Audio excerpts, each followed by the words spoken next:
We continue now at the top of Daf Yomi Aleph and Meseches Chagigah. This is Chagigah Daf 19a. On the previous summit, the Gemara had a contradiction in terms of whether a person needs to have intention when they're doing Netilas Yadayim, or let's say they're immersing their hands in a mikveh. Do they have to have intention to purify in order for the hands to be pure, or is it not necessary to have intention? And the Gemara now answers the contradiction that in one case we're talking about when you're washing Netilas Yadayim for chulin, and kan lemaiser over here we're talking about when you're washing for meiser. Rashi over here says kan lemaiser boy kavana. When you're doing it for the purposes of meiser, v'kol shekain b'truma, and certainly for truma, so then you're going to require kavana. Then it requires intention to purify your hands in order to then be able to eat the meiser sheni or the truma or whatever the case may be. Again, the distinction between meiser and chulin. And so the Gemara says, we're not tamer now. So from where do we know the chulin lo bo kavana, that you don't need kavana when you're doing the tilas yadayim for chulin? Tetnan, as we learned in a Mishnah, this is a Mishnah in Mikvos. The Mishnah says gal shenislash. Let's say you have a wave, and the wave becomes detached from the rest of the sea. Uboar boim sa, and within that wave is 40 sa of water. V'nafal al ha'adam v'ala kalim, and that wave falls upon a person or upon kalim tahorim. It's going to be tar, it'll be pure.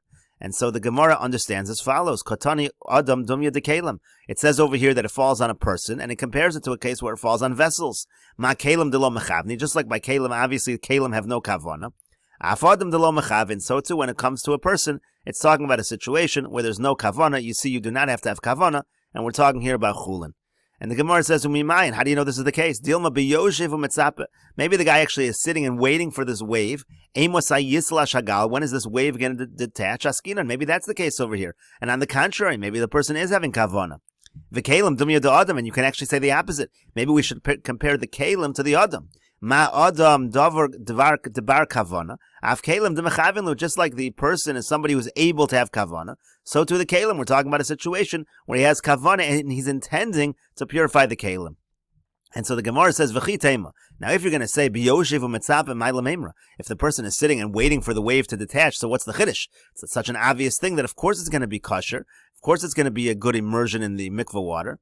So the Gemara says, no, it's not necessarily so pashut. Sal gadai techamina, because I might have thought ligzor deal mo'asi lemitval bechardelis shel geshamim. I might have thought that a person is going to, when he sees that he can do it in a wave, so he'll also decide to immerse in a downpour of rain. And he'll say that the rainwater also should count as an immersion. Maybe that's what the person will think.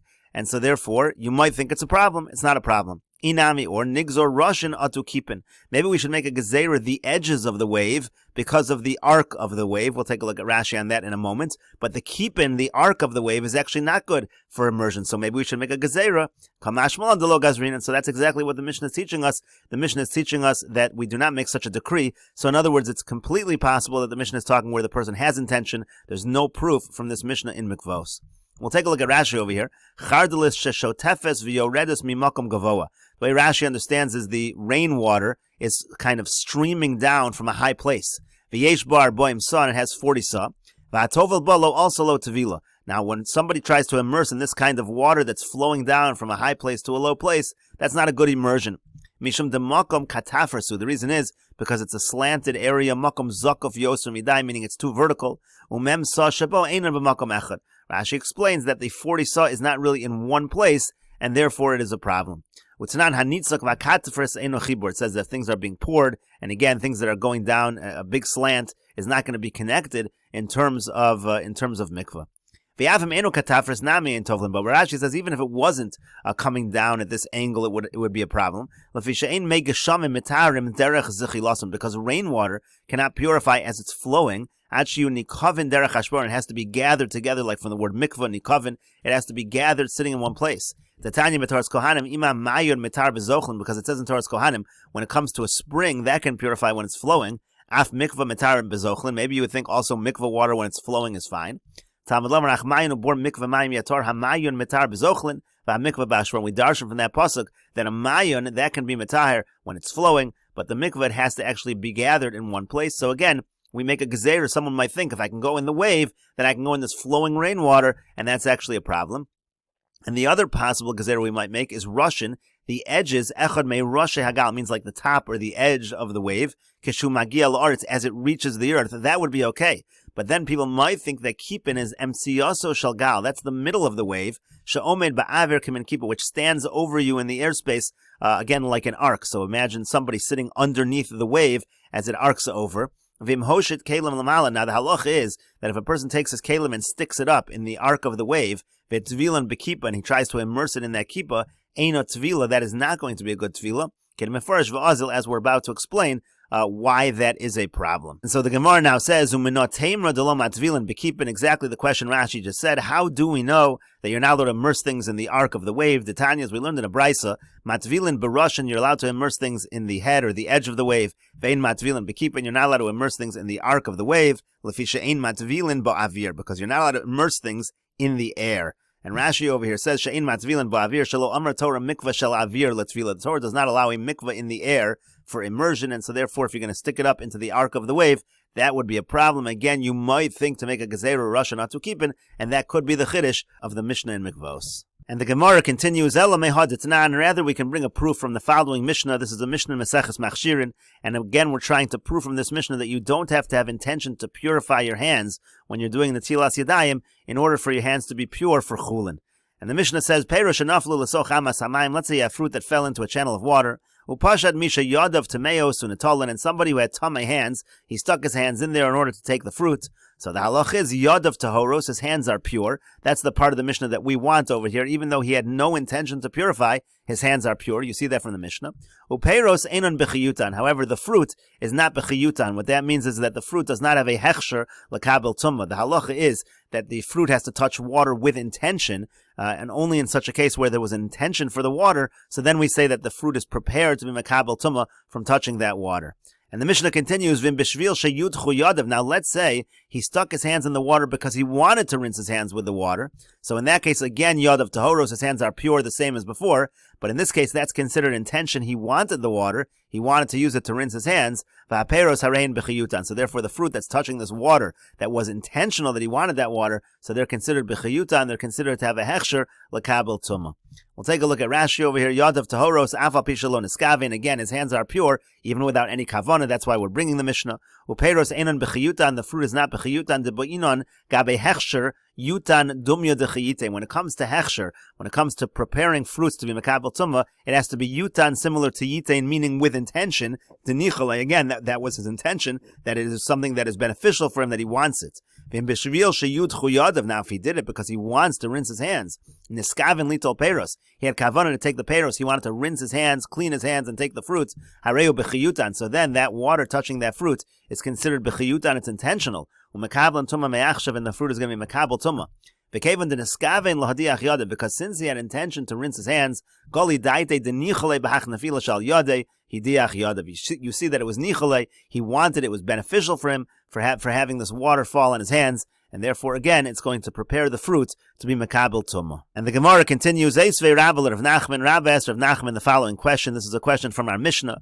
The Mishnah said, Atova l'chulin v'huchzak l'chulin asur l'maiser. If somebody immersed for chulin with intention to purify himself for chulin, it works for chulin, but he's prohibited for maiser, it doesn't work for maiser. So the Gemara now infers, huchzak in lo, huchzak lo. It's only true if he had intention for chulin, but without intention for chulin, he's not even pure for chulin. That goes against what we said before. Apparently, even for chulin, the person has to have intention to purify. So the Gemara says, no, that's not how to understand the Mishnah. Hachi kamar, this is the real way to understand the Mishnah. Afal pisha huchzak l'chulin, even though he had intention for chulin, asur l'maiser, he's asur for maiser, meaning the intention for chulin does not help for maiser, but for chulin itself, you don't have to have intention. For the chulin, it would be just as well if he had no intention at all. And the Gemara continues, Eisvei, we have another question from our Mishnah. Taval v'lo huchzak ki'ilu lo taval. The Mishnah said that if he immerses without intention, it's like not immersing at all. So my lav is not ki'ilu lo taval klal. It means it's as if he did not immerse at all, even for chulin. And so the Gemara says, no, ki'ilu lo taval l'maiser, aval taval l'chulin. It just means that it's as if he did not immerse for maiser purposes, but for chulin, again, it's a good immersion. You do not need to have intention for chulin. That's how you can understand the Mishnah. So the Gemara says, Hu savar dochi kamad chile. So he thought that when he gave this answer that for chulin in the Mishnah, the way you understand the Mishnah is you don't have to have an intention for chulin, and we're only talking about intention for maiser. He thought that he was just pushing him off. Really, the Mishnah is a good proof that you need to have intention for chulin, but he was pushing it off and saying it's not a real proof. However, nafak dok v'yeshkach. But then Rabbi looked around and he found that there was a brisa that supported what Rav Nachman was answering him. The Tanya, as we learned in a brisa, taval v'lo huchzak, it says if a person immersed without having intention, Asur l'maiser, that's a problem when it comes to maiser, is prohibited. Mutter l'chulin, but he's mutter for chulin, so you see clearly from the brisa, you don't have to have any intention when it comes to immersing for chulin. And the Gemara continues, Amar Rebbe Lazar says, Taval v'ola, let's say a person immersed, and now he came out of the mikveh, machzik atzmo l'chol masha yirtze. He's allowed to have intention for anything that he wants, even after the fact. Rashi over here says, Taval v'yotza v'ola min hamayim, he immersed, came out of the water, machzik atzmo b'tfila shetaval kvar l'chol masha yirtze. He can have intention that this tefillah works for anything that he wants it to work for. And the Gemara continues, Meisvei, we have a question on Rebbe Lazar from the following brisa.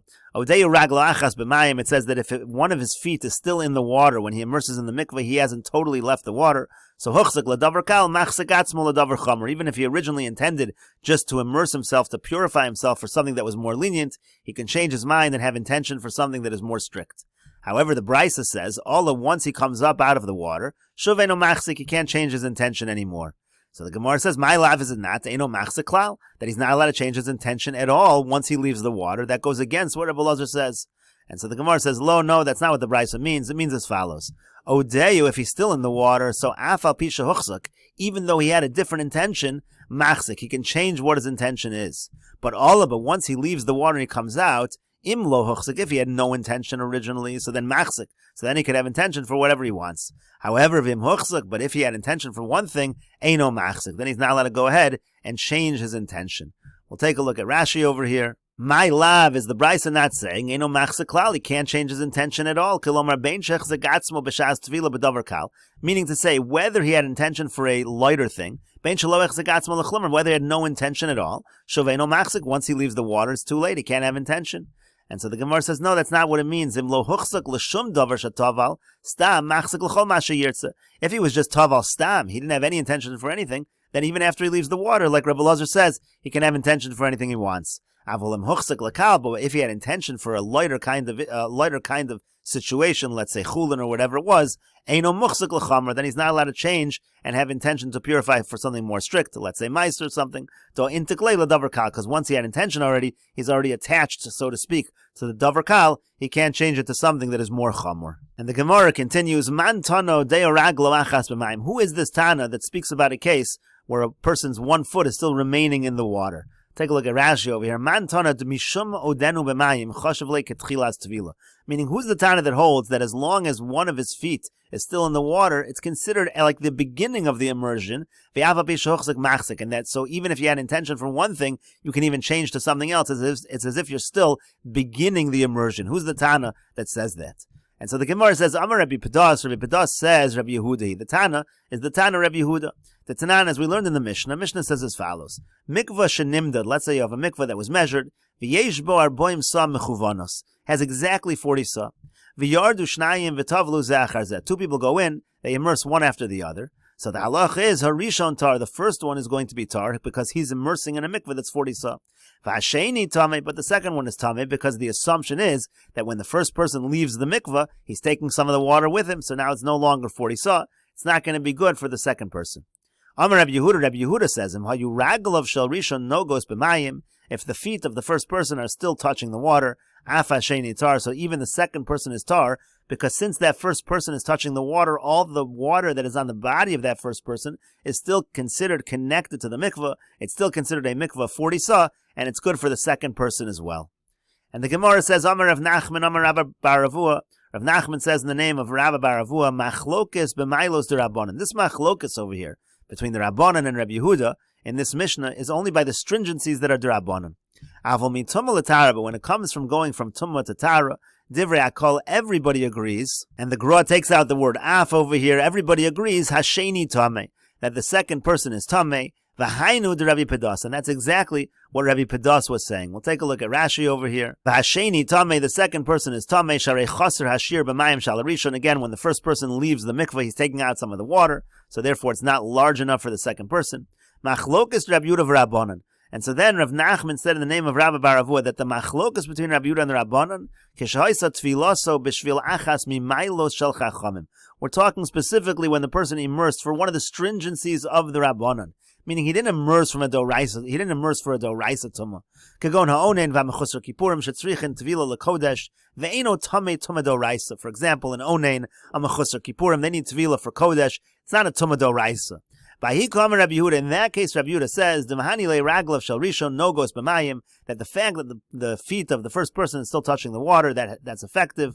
We say that halachically we can view that water as if it's already lowered into the mikveh, because he's still standing in the mikveh water, and therefore it's going to be an effective mikveh for these tumah of stringencies of the Rabbanan. However, when it comes to the doraisa tumah, the second person is going to be tameh. In other words, it's not going to be considered a full mikveh in terms of that. V'hainu de Rabbi Pedas, and that's exactly what Rabbi Pedas said. Again, Rabbi Pedas said that the Tana Rabbi Yehuda is the one that says that when your foot is still in the mikveh, it's as if you're in the beginning of the immersion. Rabbi Pedas said that when your foot is still in the mikveh, that follows Rabbi Yehuda and not the Rabbanan. Alma l'Rabbanan, what do you see from that? You see from that, according to the Rabbanan, afilu legabe mailos lo mahani, even for the tumah de Rabbanan stringencies, it's not going to work odeyu in a situation where he's still standing. In other words, the machlokas Rabbi Yehuda and Rabbanan was by the situations of the lighter kind of tumah situations, the stringencies of the Rabbanan, and even there, even in such a situation, the Rabbanan were still strict. Now, what we were talking about, this idea that if a person had intention for a more lenient kind of situation, so then he's considered asur for a stricter situation. He had intention for chulin and still considered asur for meiser, let's say. That's a stringency of the Rabbanan. That was talking about stringencies of the Rabbanan. And so what's coming out over here is that when a person has his foot still in the mikveh, even when we're only talking about stringencies of the Rabbanan are still going to be strict in that case. And so the same thing is going to be true over here. When the person's foot is still in the mikveh, he's not going to be able to change his intention from something more lenient to something more strict, even though that's just a stringency of the Rabbanan that you're not allowed to change your intention. But again, the Rabbanan are strict in this case as well. The fact that your foot is still in the mikveh is not going to make a difference. And the Gemara continues, Ika diamri, some people have a different version of the above discussion. Amar Rav Nachman, Amar Rabba bar Avu. Rav Nachman says in the name of Rabba bar Avu, machlokis mitum moletara. No, the machlokus between Rabbi Yehuda and the Rabbanan was in the regular, normal tumah doraisas. And again, Rabbi Yehuda says that if the person's foot is still in the mikveh, so then all the water is still considered in the mikveh, the second person is pure. And the Rabbanan say in that case you have to be strict. Avol b'mailos the Rabbanan, but when it comes to the situations where you're just talking about immersing for stringencies that the Rabbanan have, not real tumah doraisa, so everyone agrees you can be more lenient. Divrei hakol af hasheni tar. Everybody would agree that even the second person who immerses is going to be pure in that regard. In other words, you can certainly be lenient when the person's foot is still in the mikveh when it comes to stringencies.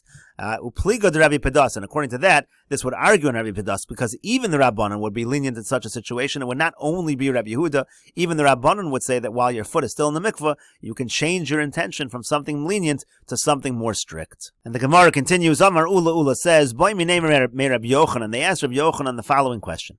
The Rabbi Yehuda, according to the position of Rabbi Yehuda, again, Rabbi Yehuda is the one that is lenient and says that if the first person's foot is still in the mikveh, then we say good achis, all of the water on that person's body is considered like it's still in the mikveh to make the requisite 40 sa. So ma'ulahatvil machtin v'tzinorios berosho shel rishon. What about if you would immerse these small needles on the head of the first person? Rashi over here says, tzinoros shetavin bozav, these are like needles you use to stitch gold. V'yosin kamin mazli cotton mode. It looks like a very small fork. Berosho shel rishon ba'oda b'mayim. In other words, this person is still standing in the water, and on top of his head, he's got some of the water of the mikvah dripping from various parts of his body. So he has water in his hair. And now you want to take one of these very small needles and immerse it in the water that's on this person's head, that's in this person's hair. So the question is as follows. Good achis islay le Rabbi Yehuda. Rabbi Yehuda says good achis works, meaning we can look at all the water in the person's body as if it's halachically lowered into the mikveh. So the mikveh is the proper 40 sa. But good asik lesle, maybe to raise the water up, to say in other words that the water on the person's body, all the water in the mikveh will connect upwards to that, and even the water on the person's body is considered mei mikveh. Maybe that Rabbi Yehuda does not hold. Oh, deal more maybe. Good asik namiasle, maybe good asik is also something that Rabbi Yehuda holds. Rabbi Yehuda holds that you can raise up the level of the water, so to speak, and you can put these needles and immerse them on the person's head. And so the Gemara says, Amar le, so he said back to him the following answer. Rabbi Yochanan answered, Tani Sua, we learned the following in a brisa. Shalosh gamamios benachal. Let's say you have 3 like depressions in a stream. Rashi over here says, gamamios gumos benachal shipole harim. Again, you have like little pits over there in the stream Shipole harm shakarn vilnera belaz v'chein nachalesa nachal arnon. So when you have, let's say, depressions within a mountain, that has the same kind of terminology. So in other words, you have within a stream 3 areas which are depressions within the stream where there's water that's gathered in those depressions. And so it says as follows: so you have an upper depression, a lower one, you have one in the middle. Now it happens to be the upper and the lower one, they each have 20 sa. And then the middle one has 40 sa. And then you have a flow of rainwater that's connecting these 3 things. So in other words, you have 3 pools of water. The middle one is 40 sa, that's the proper size for a mikvah. And then you have an upper one that's only 20, a lower one that's only 20, but they're all connected by this flow of water. So Rabbi Yehuda says, Meir Haya Omer, that Meir would say, that's referring to Rabbi Meir, Matvil Bal Yon, a person's even allowed to immerse in the upper one, even though the water that's connecting is really flowing downward, but we can still say apparently good asik, and we can say that it's connected. The water of the middle one is connected to the upper one, and the upper one is considered to have the requisite 40 sa. And so therefore it would be a proof, according to Rabbi Yehuda, that we do say good asik. Gemara says it's not a proof, but we learned in another brisa, Rabbi Yehuda Omer, that Rabbi Yehuda says, and we'll continue with this discussion in the next video on Daf Yud Tes Amud Beis.